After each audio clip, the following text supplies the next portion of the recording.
Good evening, ladies and gentlemen, and welcome to the second day of the R24 special coverage devoted to the 15th summit of Brics, a summit that draws an unprecedented global interest since the group was first formed 14 years ago.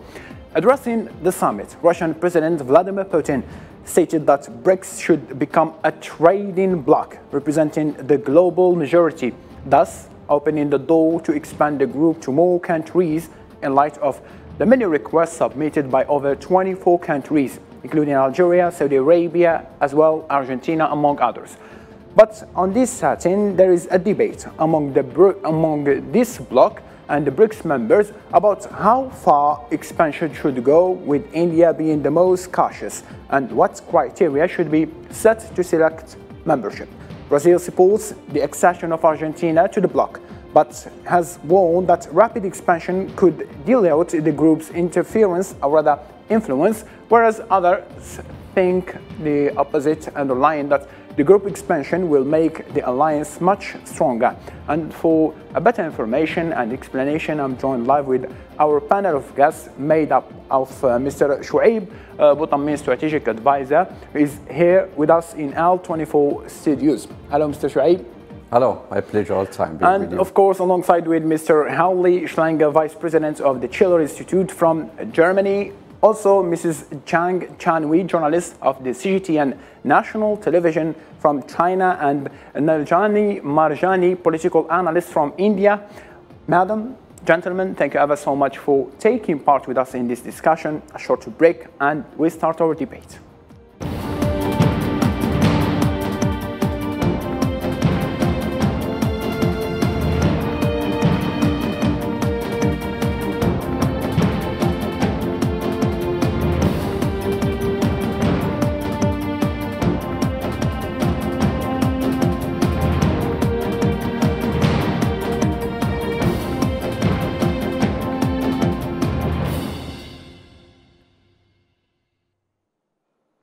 Welcome again, our dear viewers. So now, before delving into our discussion, we make a direct call to our L24 special envoy to Brics Summit in South Africa, Islam Seed.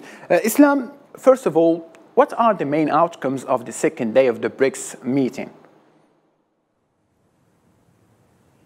So hello Abdurrahim, hello dear viewers. So the enthusiasm over the Brics agenda has been growing since day one of the summit due to the bloc's endeavors to enrich its political, economic and social influence across the world.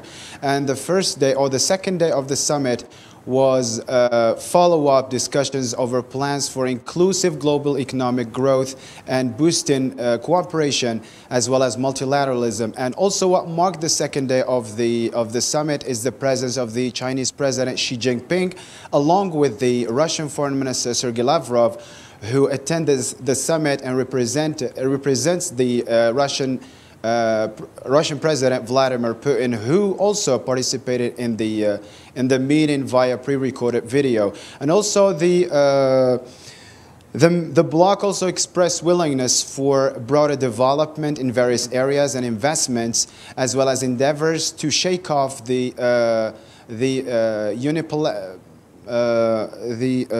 unipolarity and creating reforms in global institutions, and also creating a counter weight to the West dominance at global affairs. Perfectly understood. Islam, leaders of the 5 emerging economies have agreed to expand the group to other members, but under the set of selection and criteria. But what kind of criteria should be fulfilled? Well, for the criteria and for the announcement of the South African foreign minister, who announced that the Brics members should have to agreed upon criteria, lies within the conditionality of adopted criteria and guiding principles that the group must agreed upon to. And probably this would undermine the, if we say undermine the ambition of the countries who showed interest to be, who applied for membership and it showed interest to join the this economic bloc. And however, this top issue is going to be discussed and determined by tomorrow, as the bloc is going to meet again and meet again for or to be with or against the enlarging the circle. And if it's a yes for them, it would be a milestone in the bloc's history.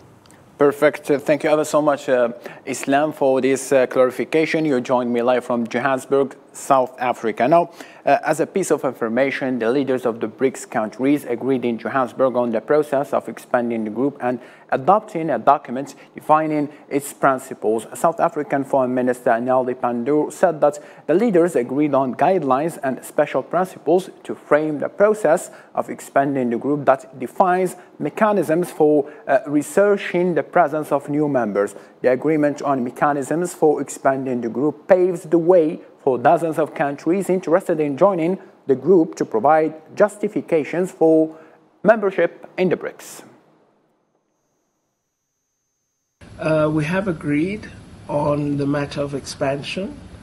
We have a document that we've adopted which sets out guidelines and principles, processes for considering countries that wish to become members of Brics. The more detailed announcement will be made by the Brics leaders before the conclusion of the summit. So that's very positive.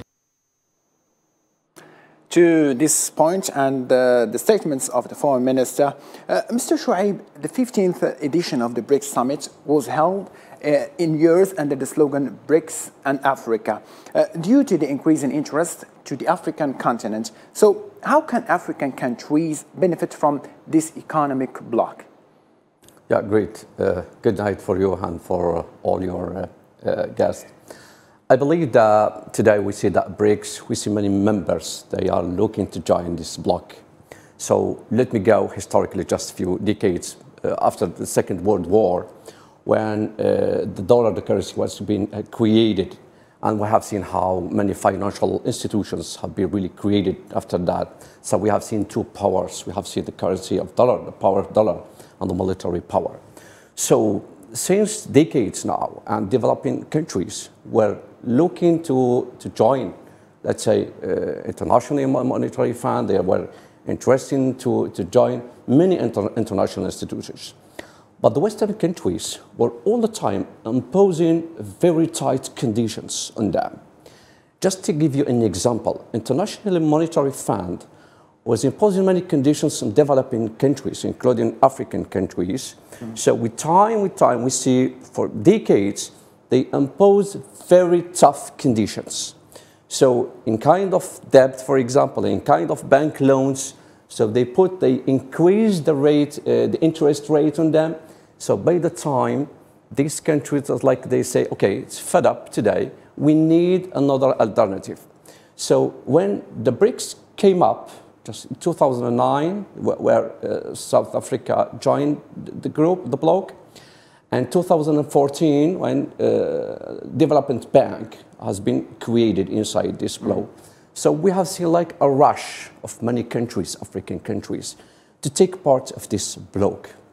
So African countries are very rich with minerals, with oil, with gas, with many natural resources. They are one of the most rich regions in the world, but they are the poorest. It's the poorest region in the world. So what's happening today? These countries are really in a rush. They want to take, it's like a shelter for them. It's out of the international institutions available now. They want to join this club. So this is the question now. There are a number of African countries want to join this bloc.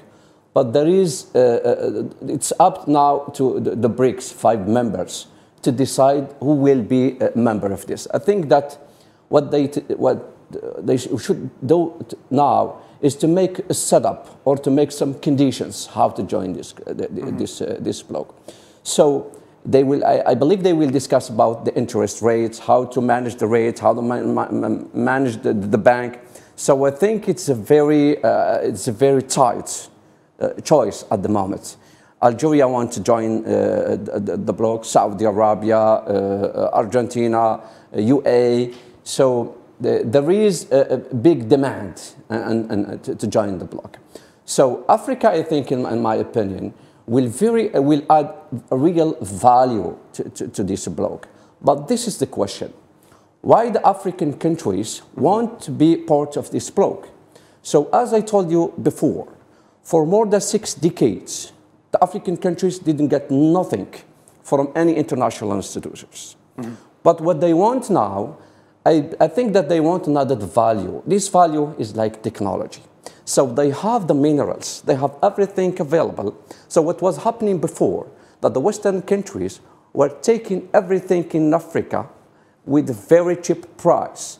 They took it to their, they applied technological advances they have, the European countries or the US or all developed countries. They use those minerals to extract all what they need, and later on, they resell those products 10, 20 times more the initial price. What the African countries looking now, they are seeking for technology from the Brics. They want to use their own resources, available resources, with the technology they get from China especially, to develop the infrastructure in Africa. Mm-hmm. So I believe this is the first target for the African today. They want to make like a win-win cooperation. They have the natural resources. What they need technology, and they build a rich continent, a rich economy. So I believe this is the first focus of the African countries, and Algeria is, I think, this is what it's looking for. But just one question. Many African countries now are not diversified in kind of economy. I'll give you an example. Algeria actually last year made more than $7 billion out of oil and gas. Mm-hmm. This year, the Algerian government is looking to reach $15 billion. I think this is one of the conditions to belong, to take part of the Brics, that you have a diversified economy. If you have diversified economy, it means that you will have stability in your economy. Mm-hmm. And by the way, you will add a value to the bloc. Very good indeed. So you have a point you have raised, Mr. Shuaib. Coming to you, Mrs. Jang, how will the decision to expand the Brics group affect the global economy, taking into consideration that the group now already is having 40% of the world's population and more than 25% of the global GDP? Yes, this is very good point that you raised, because how the expansion can impact positively the economy, and also, I mean, how can the Brics mechanism member better set the economic indicators in the future? So actually, I would say there are several reasons. First is that there will be more facilities, there will be more viable methods that will be guaranteed to exchanges between the members of the countries of the Brics. And the second thing is that a united spirit is very important with all the developing countries. And then the third one is that China now calls for more cooperations in high technology and in artificial intelligence, which is a very important factor in the economy development of a country. So we have been talking about the 5 countries. We've been talking about how the Brics mechanism can actually make the trade, international trade, in its global sense, the better way, and also to promote the trade, the financial cooperation, to boost the economic development. And also with the expansion, that will be also helpful, because there will be more developing countries participating in this circle, more developing countries participating in these cooperations, and also free trade. I wouldn't say it's kind of a free trade, but more facilitators that could be used in the trade process. And so this is what also Chinese side says, that the development is the right of all countries, of all developing countries, and also of developed countries. And it's not the patent of certain developed countries, which is a very clear vision that all countries can ask and can also can pursue better development by themselves. So this is very clear vision on the part of China, and this will give the boost to the economy. And also, there's something very important, and I would say, is that China is also trying to promote along with the global society, its sustainable development goals. So in these cases, we can see that all developing countries, we have the same goals, that is the development and also achieving the development goals alongside with the UN vision.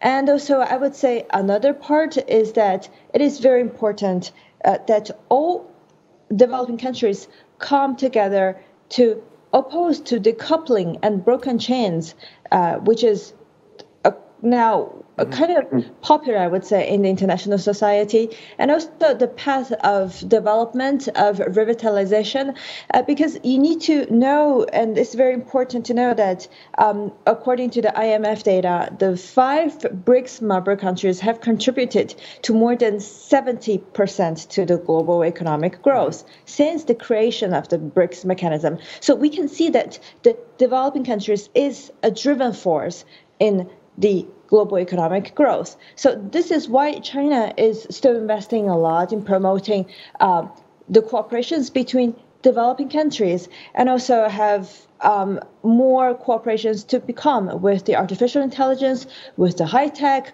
cooperation. And also, for example, China have announced during this occasion that she will establish a science and technology incubation park between China and BRICS mechanism, BRICS cooperation, and there'll be like more different park, different industrial park, different experimental tasks coming between the developing countries. So it is why that's important actually to emphasize the efforts of developing countries, the efforts of being united, and the efforts of also aspiring for a better development, a development of quality, a better development. Well, indeed, yes. For developing countries. Well, indeed, a driven force, as you described. Mr. Hanley, the Chinese president stated that BRICS countries should promote the principle of multipolarity and strengthen the role of the UN.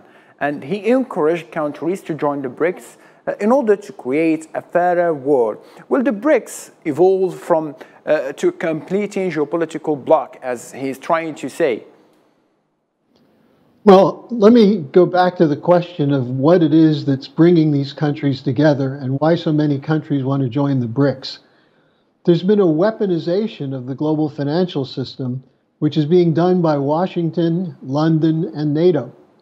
The idea of a rules-based order or a unipolar order, that you must obey the rules that are coming from the leading financial institutions, the corporate cartels, and so on.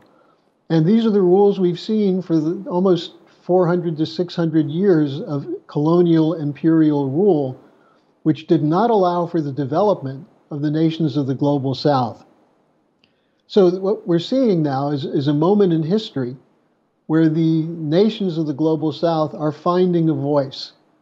And there are many reasons for that, why it's happening now, but the most important one is that they're being told that you have to go with green policy, you have to go with the one model that's the Western model, and many of these countries are rejecting that. They're basically saying, why is it that the French, for example, can take uranium from Niger and produce electricity, but more than 70% of the people of Niger have no electricity when they have the uranium?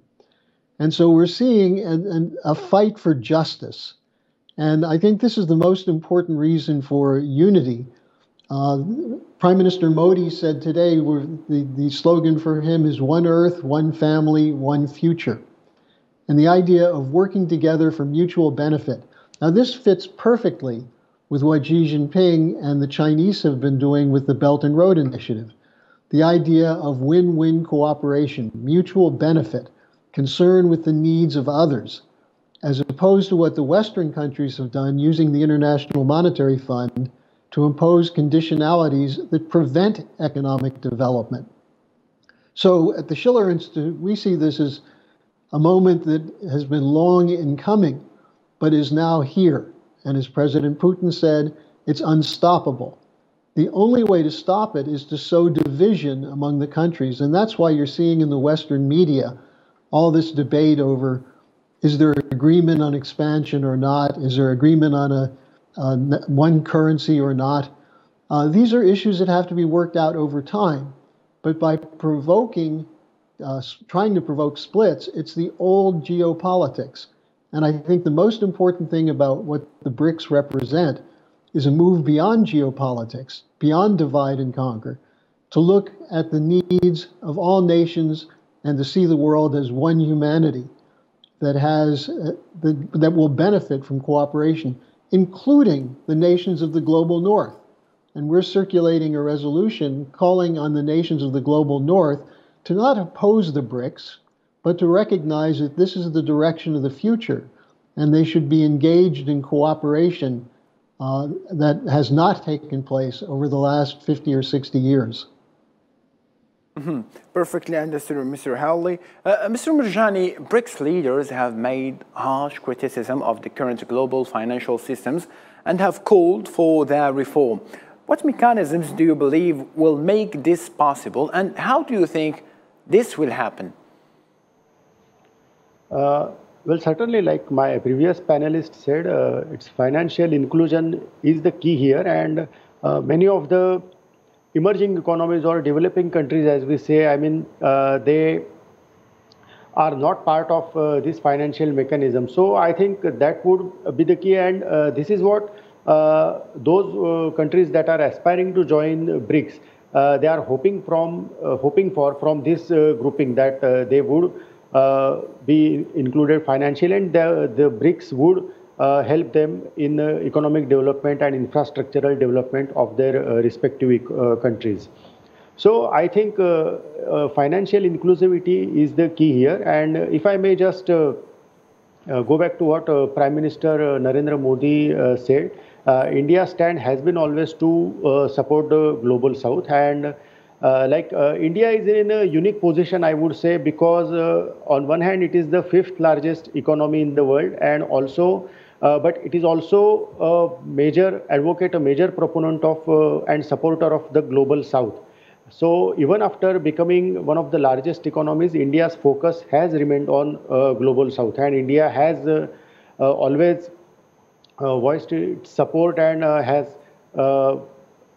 is pushing for inclusion of more and more countries from this part to be included in global affairs. So BRICS is one of those forums where Prime Minister has said that he supports expansion of BRICS with consensus. Of course, there would be some issues that the members would have to sort out, but overall, if we look from India's point of view, then India does support global south. India does support inclusion of all the economies, and is against any selective treatment to any country. So India has done this even as the president of G20. India has called for inclusion of African Union into G20.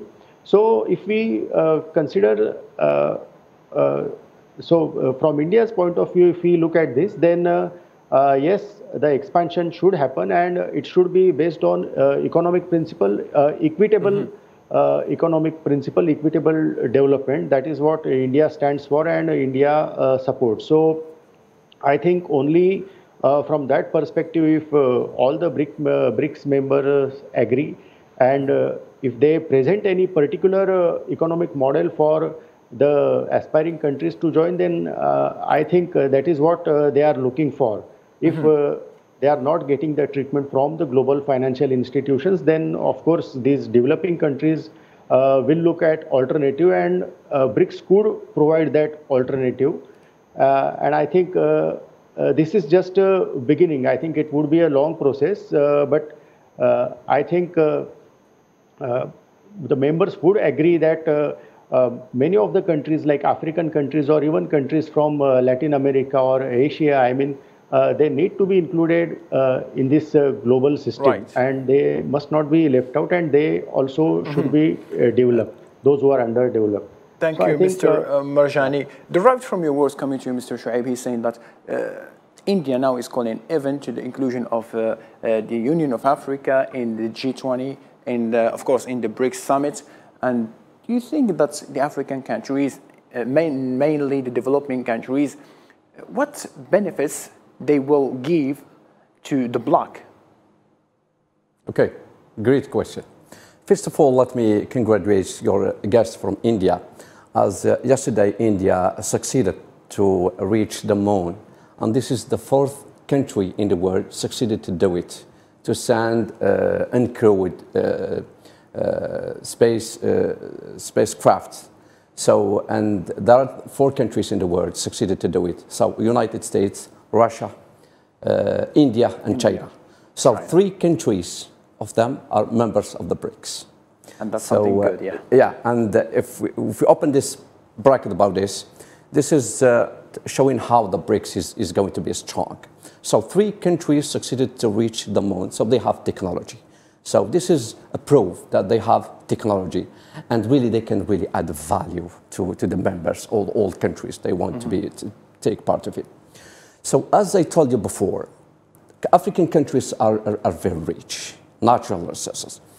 I think that will be some selection for the countries to join the club from policymakers in the bloc. I think Algeria will be a key or a masterpiece in the bloc, including Saudi Arabia. Why? If Algeria and Saudi Arabia will take parts of this bloc, I believe that, as you know, Saudi Arabia is the biggest exporter of oil, Yeah. in the world. And in the Brics, we have Russia. So we will have 2 countries, biggest exporters of oil in the world, Saudi Arabia and Russia. Inside the Brics, we have the biggest importer of oil in the world, which is China. And the third also one country is inside the club, which is India. So we will have like a balance in kind of opportunities between the countries existing at the moment and some countries they are looking to take part of it. Algeria also is the biggest producer of natural gas in Africa, and the biggest exporter in Africa. To Europe. So we see, yes, the biggest exporter of natural gas in Africa. So we see that there is some balance between opportunities, and any elements of these countries will really add value. As your guest said from the States, it's fight for justice. It's true. This is fight for justice. African countries, they feel that they lost their rights for decades. They were upset. They were upset for a long time. And they are looking for something like to shine their future. So as your guest said from the US, that Niger actually is exporting, European Union is getting 25% of uranium needs from Niger. France is using more than 35% of its uranium, it's getting it from Niger to generate its electricity. And the other side, Niger power bills are very high and skyrocketing all the time. So this is a good example how this world became unfair. The General Secretary of the United Nations, Antonio Guterres, declared a few weeks ago that the financial institutions are outdated and are unfair. So we need to make some reforms, because they are like taking the rights of the poor countries and they giving them to rich countries. It's like you add the wealth to the wealthy countries. So now we are, it's like we are very challenging points for all African countries, I believe. So Algeria, Niger,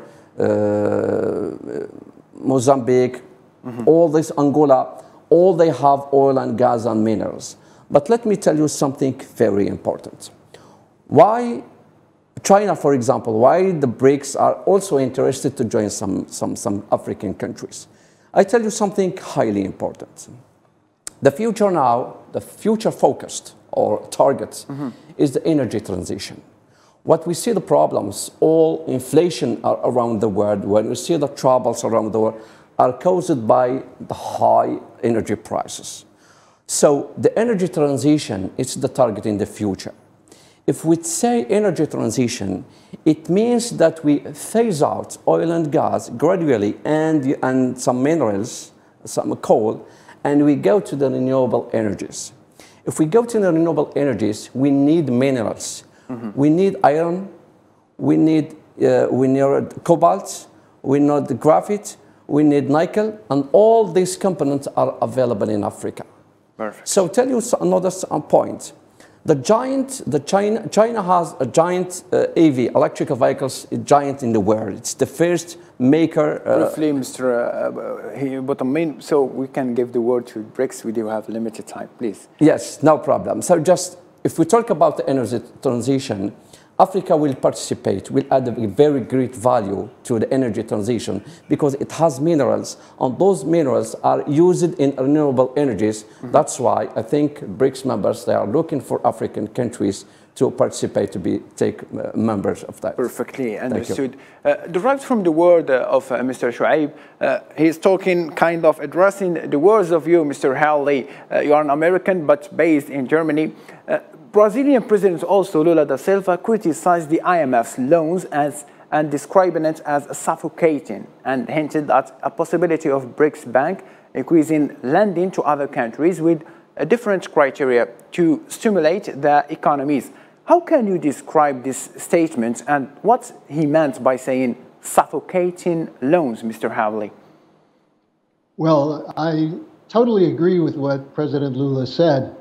The International Monetary Fund policy, especially toward African countries and the Global South countries, is based on this idea of conditionalities, that they'll only be given loans if they invest it the way the IMF tells them. And the IMF policy, hand in hand with the World Bank, is against investment in manufacture in Africa, against investment in modern infrastructure. What they're saying is you need subsistence agriculture, you need solar energy, natural sources, but it would be a waste of the world's resources for the Africans to develop new technologies. That's been a policy for years coming from the City of London and the think tanks in the West that advise the International Monetary Fund. Now, we hear a lot about the so-called debt trap of China, that China is loaning money for infrastructure development to try and hook these countries to make them dependent on China. This is a fraud. What China is doing is actually what should have been done for many years, investing in countries to enable them to develop their own technologies, their own resources, their own labor force. And instead, what the IMF has done by keeping them in subsistence agriculture and programs of that sort is increase their indebtedness and then use the debt as an issue to prevent the investment into manufacturing. So that's why the International Monetary Fund is such an issue. Now, what Dilma Rousseff, the head of the New Development Bank, is proposing is that there be investment that goes into physical economic production and that they can use national currencies as the basis for that. And I think this is the real revolution that the BRICS represent, and this is why the media connected to the global financial institutions are hoping the BRICS will argue and fall apart because they don't want to see this happen. They like the situation in which the African countries and the Global South remain a kind of colonial subsistence policy. And that's what we're seeing coming to an end now. And that's the basis for what I said earlier about justice. Justice is the end of an imperial colonial system which has destroyed countries, destroyed families. And just one other point quickly. The other great resource of Africa is young people, a large population of young people who want to learn, who want to participate in a modern world. And they're not going to get credit to do that from the existing Western financial institutions. And the new development bank is being oriented, as President Putin said in his address yesterday, to make sure that those young people can be employed in producing what's necessary for their own future, their nation's future, and the future of the continent. Very good indeed, mentioning the young people, because the African youngs are still suffering from this kind of unfair the world is treating the African continent. Derived from the Brazilian president's words, does the Brics Bank have the capacity to provide loans with lighter conditions than the IMF, Mrs. Chang? Yes, the reply is definitely yes. Why do we talk about the new development bank? Because this is the only and the first bilateral, multilateral bank in the South cooperation. So if we talk about, as we said yesterday, we talk about there are two kind of multilateral bank. The first one is about multilateral bank with the North-South cooperation, and the second one is about South-South cooperation. So these are the main differences of these two type of banks. The first one is kind of represented by the World Bank, and the second one is more represented by this new development bank in this Brics mechanism. So it is, I would say it's very interesting to see the differences and how the new development bank can bring a new, a new breeze, a new choice for the developing countries. And today, if you do focusing on different projects that the new development bank has invested, you can see that there are many projects in technological improvements, infrastructure improvements. So these are concretely the project that actually tackle directly to the problems of the developing countries, And what's the most important is that the decision power comes back to the developing countries, which is different from other institutions or other financial institutions in the North-South cooperation. Here in this case, for the interest rate, for which type of investments to do, which type of loan, in what kind of condition, these are actually discussed among the developing countries for the benefits of developing countries. This is the biggest difference from other banks or from other financial institutions. So this is very important to know that this first multilateral South-South cooperation mechanism, this first multilateral South-South bank is different from the World Bank or from IMF. Yes. So this can give more power, empowering, I would say, the developing countries. And everything is decided by the developing countries themselves. Very interesting. Yes, definitely it's different. Mr. Marjani, there are constant threats to the global security in several regions, and the risk of conflict between major powers has increased sharply in the past 5 years. How can BRICS contribute to establish a global stability? We need to understand that BRICS came into existence. BRICS was formed as an economic forum. So I think what the group can promote is economic cooperation between various countries, because you rightly said that there has been a rise in conflicts in the past 5 years, and it has like we have seen even since past 1 year, because of the Russia-Ukraine conflict, there has been a impact on economic development, and particularly the supply chains have been disrupted. And the worst affected countries are the ones from the global south, the developing countries, because they have no other mechanism, they do not have any other resource for their economic development. So this is where I think BRICS can come into picture and could prioritize economy instead of geopolitics. Of course, there would be, because all the 5 members of BRICS, they do have their individual interests in mind, and they do maneuver in the world protecting their economic and strategic interests. But since there is talk about this global south, and since BRICS is a mechanism of such countries, then it is important for all the all the members to come together and to have a consensus on promoting economic development instead of geopolitics, or like they can act as a peacemaker, because even if we consider India, China, and countries like Brazil, then I mean they stand to be affected because of all these conflicts, and they are in a better position to promote peace among the warring factions, and also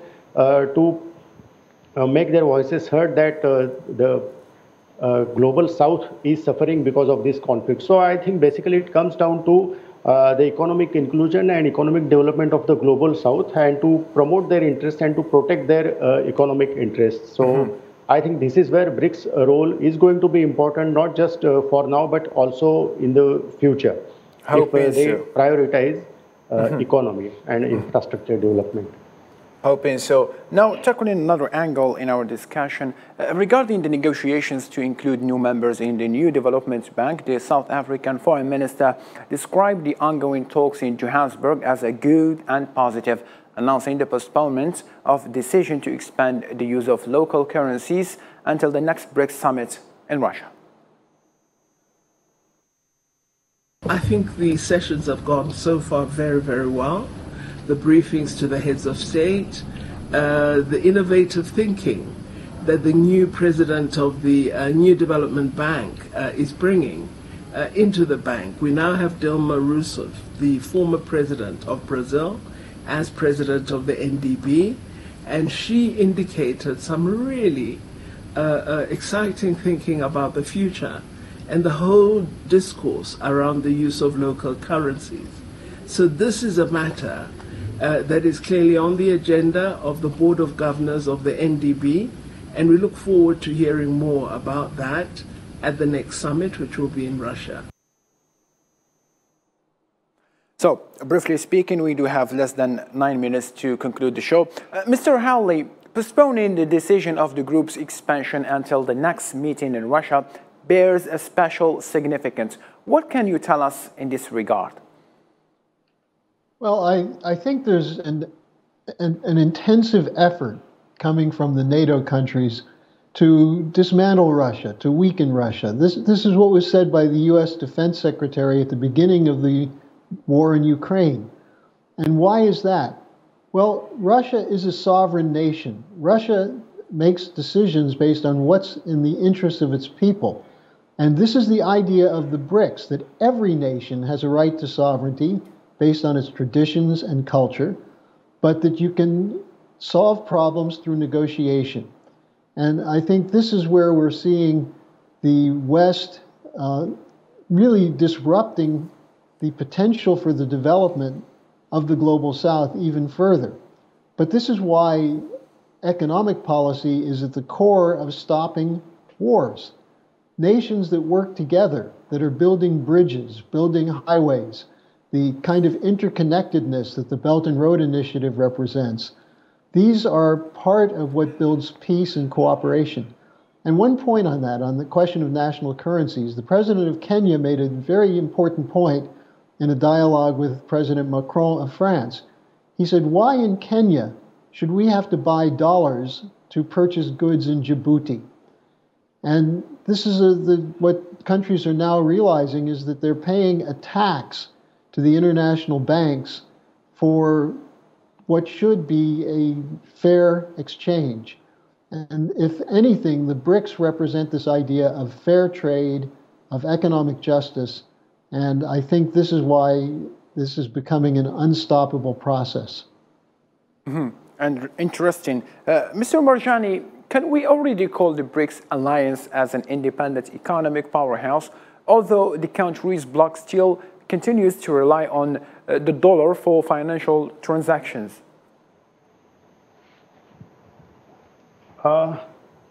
Yes, we can call BRICS as an economic bloc, because see, the focus is on economic cooperation between all the countries, all the member countries, and the new development bank that was formed in 2014 has also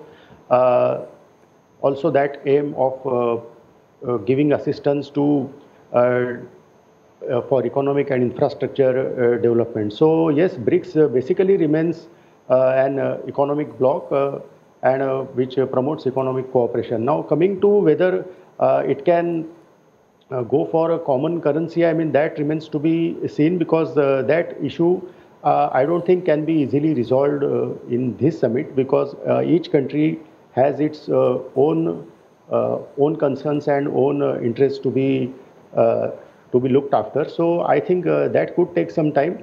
But already, if I'm not wrong, then BRICS countries are trading in the respective currencies among themselves. Like India and Russia are trading in rupee and ruble.